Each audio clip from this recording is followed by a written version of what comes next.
Hi. I get to do this? Mm-hmm. Thank you for joining us on Voice of the Nerd. This isn't our normal setup because we're at the 2017 Orcon, celebrating 40 years. And honestly, I'm just glad they let us in. I'm Joel David Reed.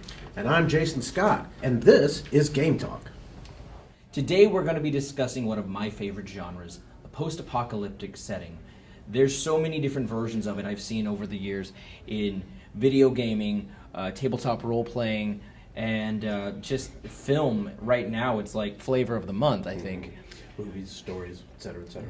Yeah, so I mean, like from anything between A Boy and His Dog to Mad Max, it's all over the place. And I love seeing the different variations you get between, something far into the future like Fallout 4, or something medieval high fantasy like in 2nd edition Dungeons and Dragons Dark Sun. Oh, yeah, basically where you have like the equivalent of a magical kind of cataclysm that creates a post-apocalyptic world, but still has a fantasy feel to it.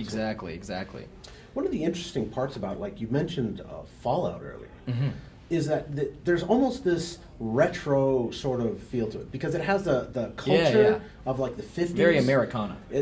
But it's still 200 years in the future, and yet then you have this cataclysm, this nuclear devastation, and Right. then it takes up the story from there. Well, I'm always fascinated. Well, even That's always steampunk, fascinating. from the way it was ever described to me, at least, was that there was a cataclysmic event that happened in the Victorian era, and that's why they just never progressed past steam and clockwork. Mm-hmm. And you have airships because the ground is no longer inhabitable. You have all sorts of things like this going on, and it's really cool.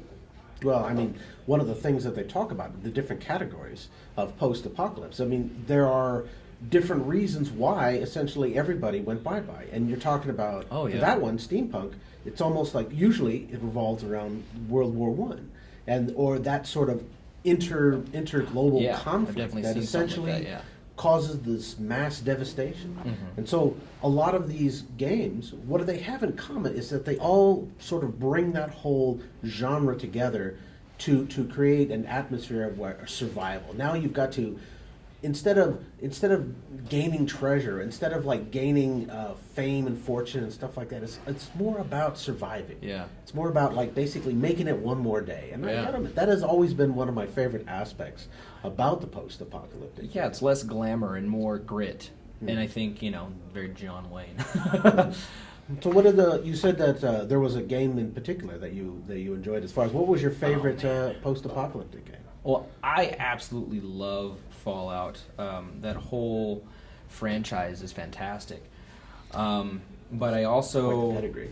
Yeah, but also, going with kind of that Americana and or steampunk thing, I definitely love BioShock, was where a very genius and creative man created this whole world completely self-sustaining under the ocean, and to see how horrendously it went wrong. And that was one thing where it's like, is this post-apocalyptic? Is it retro? Is it steampunk? And it's everything, and I really love that. Well, you're also talking about a scenario whereby it's post-apocalyptic in terms of the rest of the world is still in existence, but now it's as if though there's this small microcosm. Right. And that's where the actual action of the game takes place. Mm-hmm. Because now you have to survive in what is the equivalent of a post-apocalyptic world. But it's not really, as if though the entire world has been, shattered. Right. But now the world that the player exists in has been shattered. Exactly. So, yeah, I can understand that. As far as I used to play, there was an old game called Gamma World. And that was, talking about using big old stop signs as shields, and bats with nails in it. So it was almost as if though you took a fantasy game, and instead of magic and all of these other elements, you kind of just said, oh well, radiation. Ah, well, so how did this happen? How do you have green people and stuff like radiation? Nukes. Yeah, radiation, nukes. That sort of described everything in terms of how so you had a lot of freedom. And there were times that game got a little silly, but it's set the groundwork in a lot of ways for some of the post-apocalyptic games that have come afterwards. I believe they're working on a new version of Gamma World. I could be mistaken, but I believe that they're currently working on it, even that as we would be speak. amazing. So that was one of my favorite. That was one of my favorite games. I have yet to see someone do a Fallout tabletop RPG like really well. But I would love to see that. I think that would be really fun. Yeah. But so what have you ever tried any of the others? Or? I personally love Rifts. It has all the magic and insanity and monsters from the Hellboy universe, essentially, and with demigods and everything, and stuck it in this ridiculous, over-the-top world like Terminator mixed with Mad Max, where you could just have a hodgepodge of anything. And it's really fun. Well, if it's one thing that I have noticed about Rifts is that they combine technology and magic and psionics and all of these different abilities and put them into a post-apocalyptic sort of setting. Yeah.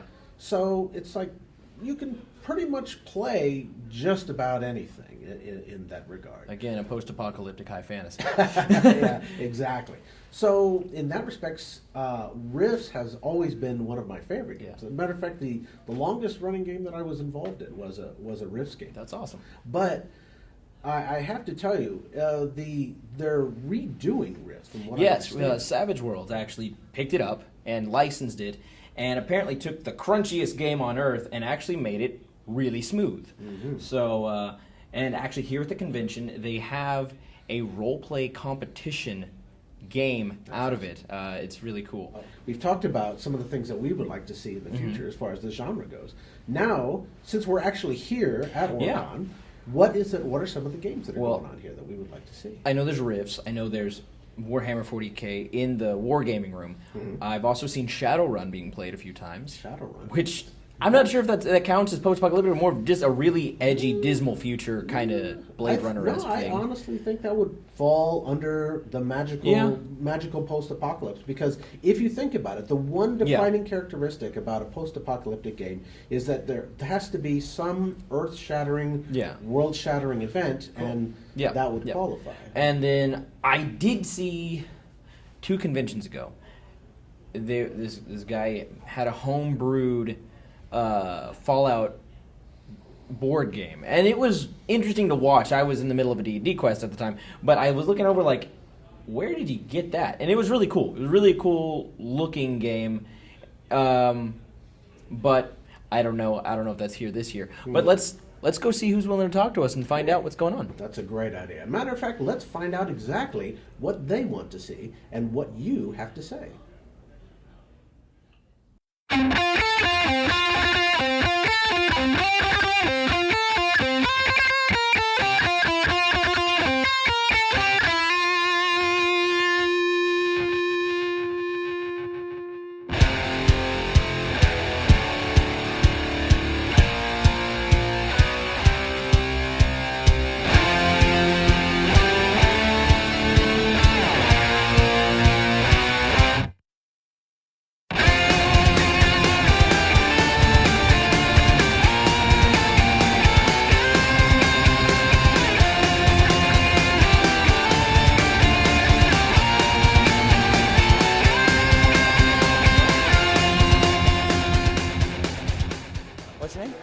Kyle? I'm Joel. Nice to meet you. Good to meet you. So, I'm here with Kyle, and tell me, what game are you playing? We're playing Kings of War. And what's the storyline or general... It's basically Warhammer Fantasy, but better in a lot of regards. Oh, wow. As a former Warhammer player, I feel like I'm loved again. Nice. So, what got you into this? When Age of Sigmar came out, I hated it. You know, it wasn't what I wanted to play rank and fight kind of games, and they just happened to come out with the version 2 of this game right when Age of Sigmar came out. So me and my gaming group said, hey, let's jump on board, and we've loved it ever since. We've been playing it nonstop for about a year now. That's awesome. Thanks. Thank you.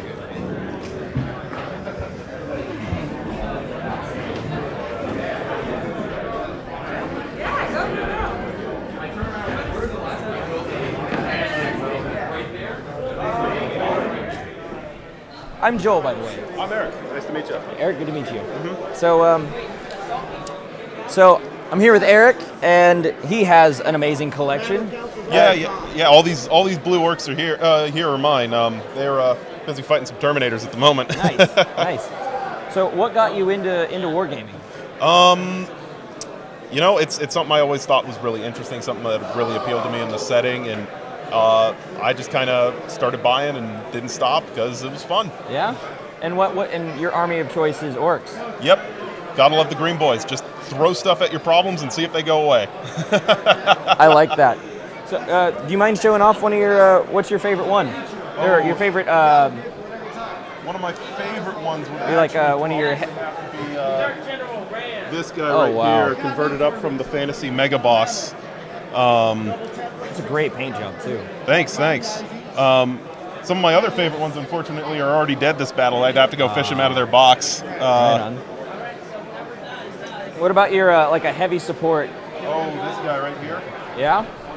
So this one was made out of a whole bunch of leftover pieces I had lying around. That is beautiful. Bits of Stompa, bits of Baneblade, all looted, all fun. It's really the custom work is my favorite aspect of this.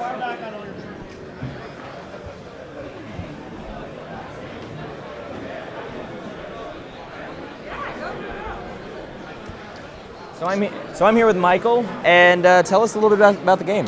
Well, this is a French Republican War scenario. It's the Battle of Gaza. Oh, wow. Historically, it was more of a glorified skirmish or an action because it really didn't go into an actual battle.